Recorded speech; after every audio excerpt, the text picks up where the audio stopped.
Ujambo popote ulipo mpenzi mtazamaji, natumai mzima buheri wa afya na karibu katika taarifa zetu za Dira ya Hope TV jana leo, ukiwa nami Doli Mwirigi Mbuvi. Na uongozi wa chama cha Azimio la Umoja One Kenya Coalition umekataa mwaliko wa kuhudhuria na kushiriki maombi ya kitaifa mwaka huu yanayotarajia kufanyika hapo kesho Jumatano asubuhi. Kwenye taarifa, Azimio UKA imethibitisha kuwa uongozi wake ulipokea mwaliko wa kuhudhuria hafla hiyo ya kila mwaka, hii ikiwa ya kwanza chini ya serikali ya Kenya Kwanza, na kudai kuwa mkutano huo huangazia matatizo yanayokumba Wakenya. Wakati wa kikao bungeni, kiongozi wa wachache bungeni pia Wandai alisema wabunge wote wa Azimio watahudhuria hafla hiyo, huku muungano wa Azimio ukiwaruhusu wabunge wake kuhudhuria mkutano huo ambao huandaliwa na bunge la kitaifa na kuwaleta pamoja wabunge, maseneta, viongozi wa kidini, viongozi mbalimbali serikalini na washirika pamoja na rais.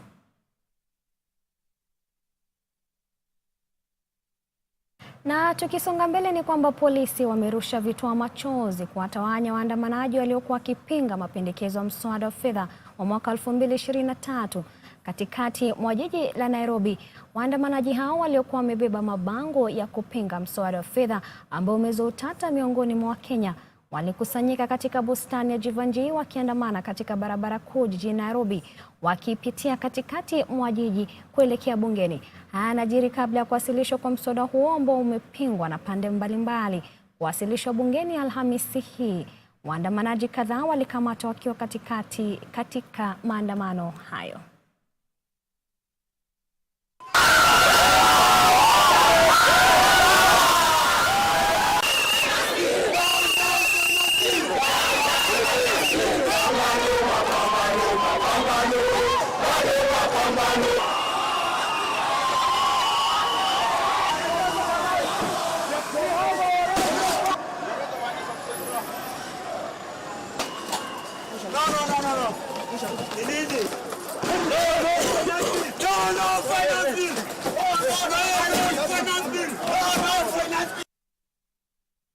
Na Kenya imeungana na mataifa mengine Jumanne hii kuadhimisha siku ya upandikizaji, yani organ transplant duniani, chini ya kauli mbiu tumaini la kesho, kubadilisha maisha kupitia upandikizaji wa viungo. Siku hii, kulingana na shirika la afya duniani WHO, inanuia kushirikia mafanikio katika uwanja wa upandikizaji wa viungo, kuwatambua wafadhili wa viungo na kuwapa msaada wanaohitaji wapokeaji wa viungo vya upandikizaji na familia zao. Humu nchini, hospitali ya Kitaifa Kenyatta kwa ushirikiano na taasisi ya Tissue and Transplant ya Kenya, Damu Kenya na Wizara ya Afya wameshirikia hafla hii katika hospitali ya Kenyatta KNH jijini Nairobi, ambapo fadhili, wagonjwa na wataalamu wa afya walihudhuria. Alice Diana alihudhuria sherehe hizo na ametuandalia ripoti ifuatayo. Siku ya upandikizaji duniani, yani organ transplant, huadhimishwa tarehe 6 Juni kila mwaka kusherehekea wale ambao wamepewa fursa ya pili katika maisha kupitia mchango wa kiungo cha mwili kutoka kwa mfadhili. Watu wengi duniani wanahitaji upandikizaji wa kiungo kutokana na hali ya maumbile kama vile ugonjwa wa figo ya polycystic au kasoro ya moyo. Maambukizi kama vile homa ya ini na hali sugu kama vile kisukari pia husababisha mtu kuhitaji kupandikizwa. Wizara ya Afya kupitia Kenya Tissue and Transplant Authority na hospitali ya Kitaifa Kenyatta pamoja na familia za wapokeaji wa viungo na wafadhili walisherehekea siku hii ya upandikizaji katika hospitali ya Kenyatta Nairobi. Katika hafla hiyo, waliopokea viungo kutoka kwa wafadhili walielezea safari yao. My dad devoted himself to be my donor. I truly thank him because being the only breadwinner in our family, he sacrificed his kidney to save my life. God bless you, my dad. And the problem was my cornea, which was affected so much. It was more thin, more thick, that he could not comprehend to see, even to comprehend the light, because light gives ability to see. So after that, what they recommended to do operation, and I started the progress and it went well. I registered for the operation, but I requested Lions so that they can do it earlier for me. So because I was going to sit for my KCSE exam, and they gave me opportunity because I'm a student, and and I was put in front seat. Wapokeaji hao pia walielezea baadhi ya changamoto wanazopitia baada ya utaratibu wa upandikizaji, ikiwa ni pamoja na gharama kubwa ya dawa. Once you get a transplant, you need to take medication to suppress your immunity so that your new organ, which your body will recognize a foreign body, is not rejected by your body. And for you to be, those drugs, you need to take them for life. They're very expensive, and you find that a lot of people, a lot of kidney patients are not able to afford those drugs. Cornea patients, you have to stick to drugs. Make sure you stick to drugs. The clinics are exhausting. It is very expensive also. You know, I come from Nakuru. I have to be, when the time for clinics is there, I have to come. All the way from Nakuru, you come, you go to the hospital, you go back. It's very expensive and demanding and time consuming also. I urge the authorities, the government, NHIF, and all other stakeholders in this space to come up with a way whereby people like myself and all those living with transplants can be assisted so that the new lease of life does not now become another nightmare because of the cost of medication. Akizungumza wakati wa sherehe hizo, Daktari Morris wa Kwabubi, ambaye ni kaimu mkurugenzi mkuu wa Kenya Tissue and Transplant Authority KTTA, alibainisha kuwa mamlaka ya KTTA imedhamiri kuanzisha utamaduni wa watu kuchangia viungo vya mwili pamoja na damu. Beyond the impact on transplant programs, the availability of blood will greatly impact maternal and child survival, reduce waiting times for Kenyans on dialysis and chemotherapy treatment, and reduce mortality from trauma. Kwa upande wake, Daktari Zainab Zura, ambaye alimwakilisha katibu mkuu wa huduma za matibabu katika Wizara ya Afya Harry Kimtai, alisema Wizara ya Afya na KTTA ziko mbioni kuunda mfumo kamili wa sera na miongozo ili kuhakikisha ubora na maadili wakati wa kulinda haki na ustawi wa wafadhili na wapokeaji pamoja na familia zao na jamii. Our commitment remains resolute to creating an environment that enforces good governance, supports effective and efficient regulation on organ donation and transplantation in our country. And this process is participatory. It includes the government, the policymakers, the clinicians, the practitioners, and also the public to make sure that all comments have been taken as we build and strengthen these services.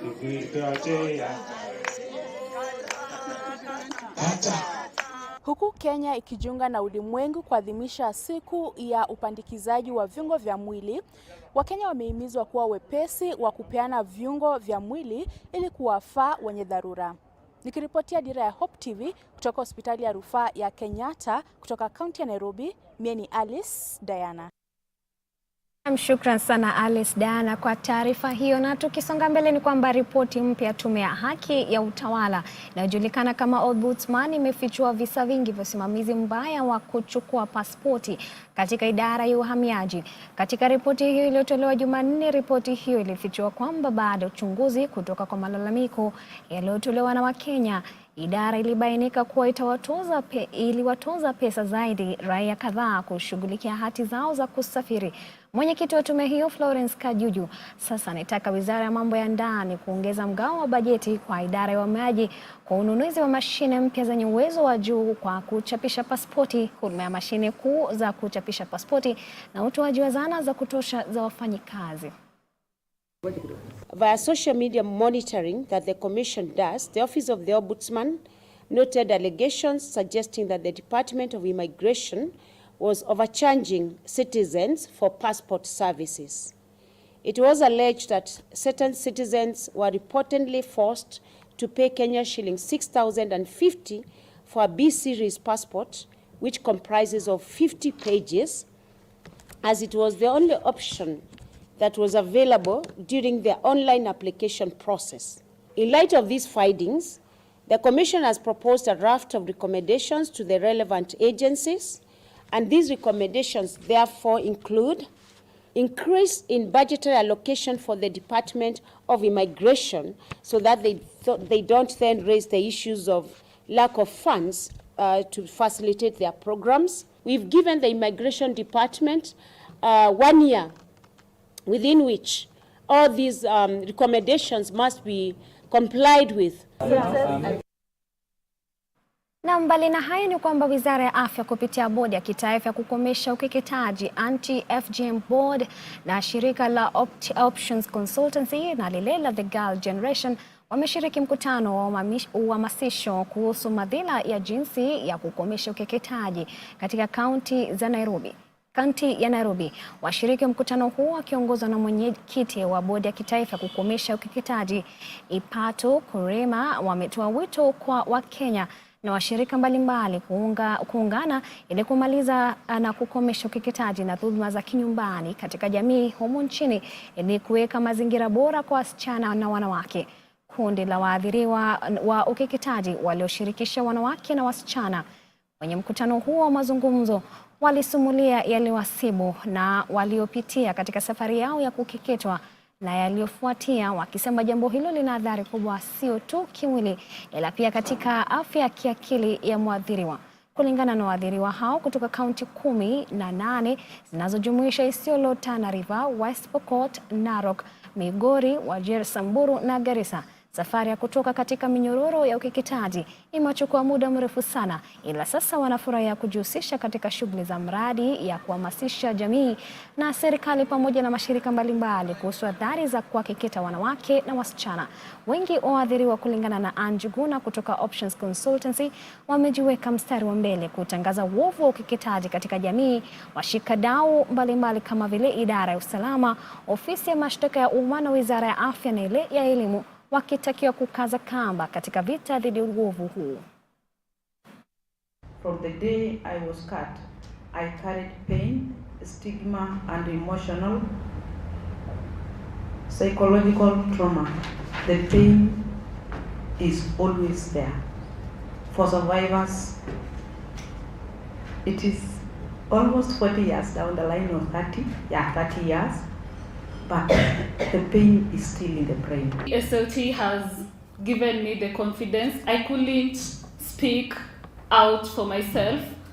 So through the trainings that we've had, one in Naivasha, the first one, and the other one in Mombasa, has really helped me to also help other survivors at the grassroots level. My call for action to partners who are here, if we are able to support these grassroots organization to be able to form county-based networks for survivors, and of course our end goal is to have a national outfit that will be a plus for the survivors of Kenya. Eliminating gender-based violence by 2026. This seems highly ambitious, but how can we achieve that? Is it from the top or is it from the bottom?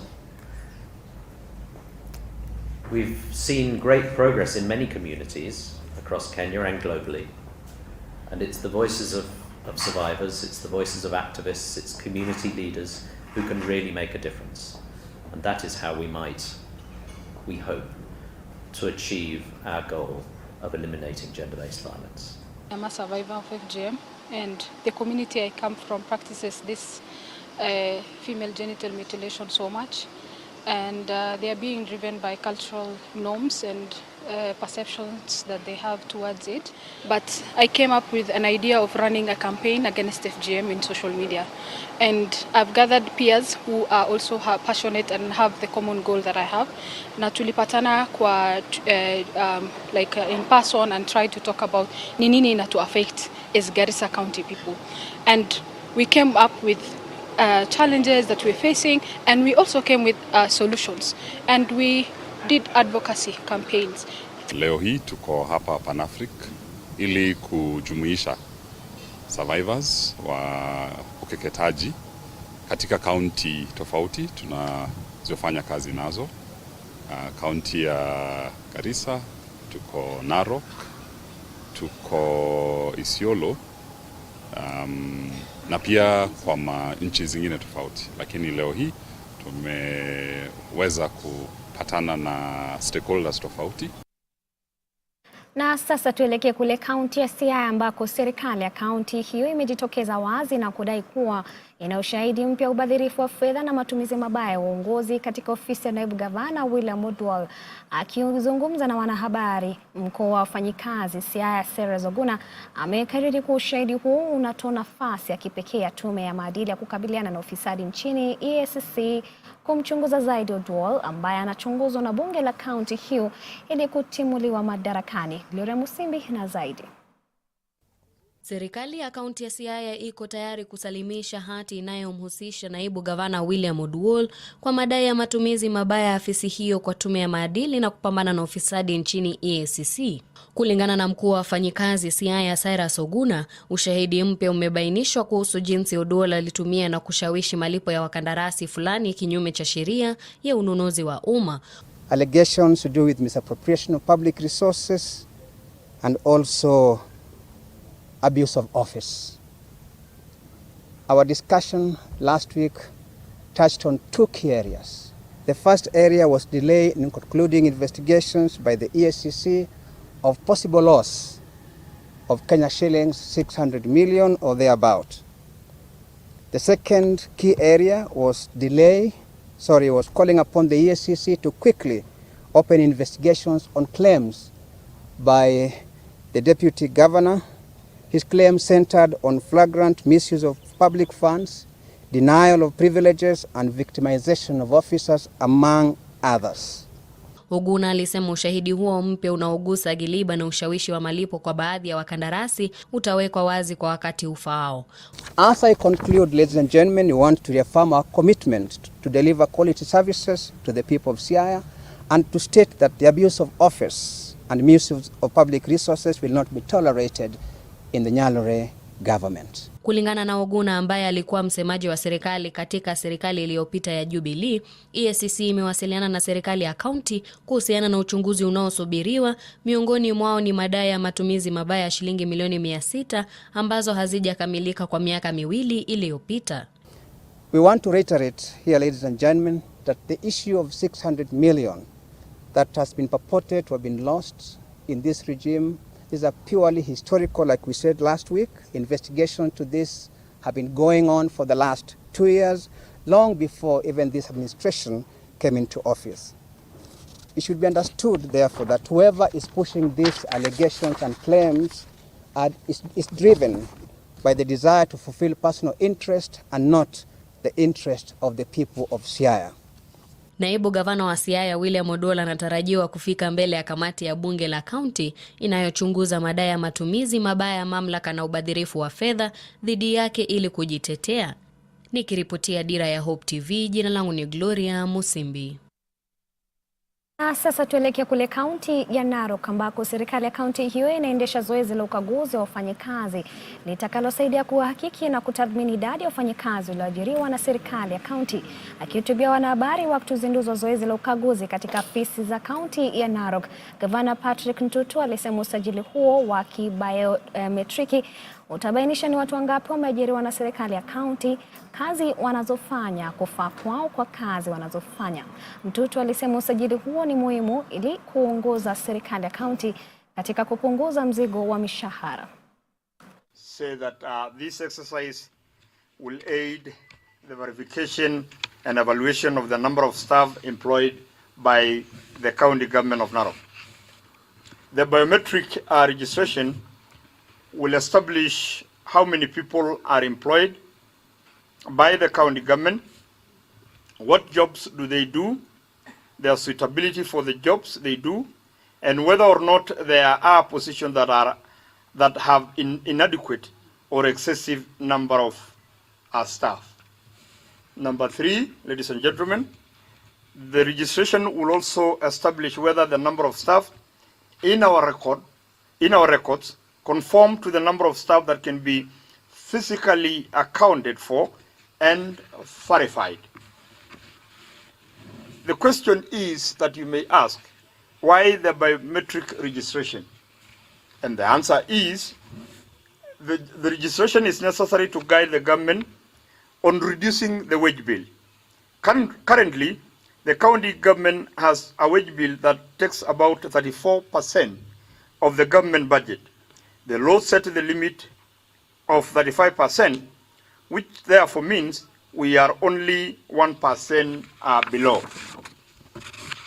Ladies and gentlemen, the legislation will help the government increase efficiency by ensuring we match jobs with skills so that the most suitable staff are deployed where they will be most effective.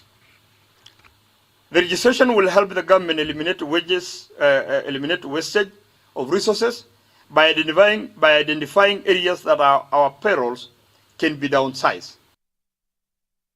Na wafanyabiashara wamiliki wa ghorofa kutoka kaunti ya Nyandarua wameonywa dhidi ya utupaji wa maji taka kwa nia kulinda afya ya umma.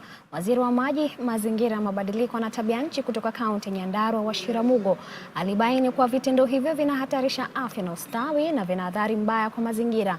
Wakati huo alionya dhidi ya upandaji wa miti katika njia za maji kama njia ya watu binafsi kuchangia katika uhifadhi wa kurejesha makazi, kulinda rasilimali za maji na mifumo ya ekolojia. Kwa upande wake, mhifadhi wa msitu wa kaunti John Kamau alitoa wito kwa wakazi wa eneo hilo kusaidia katika upanzi wa miti. Maneno ya sewage tuangalie sana kwanza. Hii manyamba tunajenga hapa ya ngorova, lazima mtu aweke hiyo sewage yake kwa hiyo septic tank. As you wait tufungue hii sewage treatment iko hapa, kwa sababu ni vibaya sana wengine saa 9 usiku mama wakiona kunanyesha wanafunguliwa sewage. Na nimefurahi sana hapa nimeona ofisa wa county wa health hapa Mr. Maina atuangalilia hawa watu sana wanachafua. Najua tunaumia, hata mimi ninaumia mahali kwa sababu ninakaa nikiexhaust hiyo kitu, lazima ukae ukikula exhaust, lakini huwezi umiza population mzima juu ya benefits za biashara zako. Lakini saa hizi ukienda kwa mto unapata either hakuna maji, na saa zile kuna maji unapata kuna floods. Ile uchafu yote inatolewa kwa towns inapelekwa wapi? Inapelekwa kwa mto, na hiyo maji ndio tunakujwa tena, inatuletea ugonjwa. So it is a vicious circle, hii mambo ya environment. So we must take care of our environment. Na kwingineko ni kwamba kampuni ya fedha Lemfi imezindua suluhu la malipo ya nje ya mataifa mengine ambaye inawezesha jumuiya walio katika mataifa ya ng'ambo kutuma na kupokea pesa nyumbani nchini Kenya. Akizungumza kwenye hafla uzinduzi jijini Nairobi, meneja wa Lemfi nchini Kakea Mbacha alisema kampuni hiyo imejitolea kufanya mageuzi katika soko la kimataifa na uhamisho wa pesa na suluhu za kiubunifu bila malipo yoyote. Kampuni hiyo inajitahidi kuhakikisha Wakenya walio gaibuni wanatuma pesa nyumbani mara moja. Lemfi inalenga zaidi ya Wakenya 500,000 wanaoishi nje ya nchi, Marekani, Uingereza na Canada zikiwa miongoni mwa maeneo maarufu zaidi. I'm in Kenya, right? I want to send money to someone in the UK. I want to send money to someone in the US, money to someone in Canada, right? And up until now, that wasn't possible. But currently now on Lemfi, it's possible to also now receive money from someone in Kenya, right, direct to your Kenyan shillings wallet. The general idea for us was, how can we not only allow the financial inclusion that's already been done by Safaricom, but also incorporate financial participation, which are some of the points Kaken and Lemfi have been bringing up. How do you send money for just more than milk and bread? People want to invest, people want to pay for school fees, people want to help in healthcare and many other key areas. When you get some of the competitive exchange rates, I think for people that means value for them. And I think for us it's not only about money, but how people feel about ikitu niliona kwa Njugush. I think for us that's very important. Na kufikia hapo sina la ziada, mpenzi mtazamaji. Shukrani za dhati kwa kutegea taarifa zetu na pia kwa wale wote waliweza kufanikisha taarifa hizi. Tupatane tena panapo majaliwa. Jina langu ni Doli Mirigi Mbuvi na kutakia usiku mwema.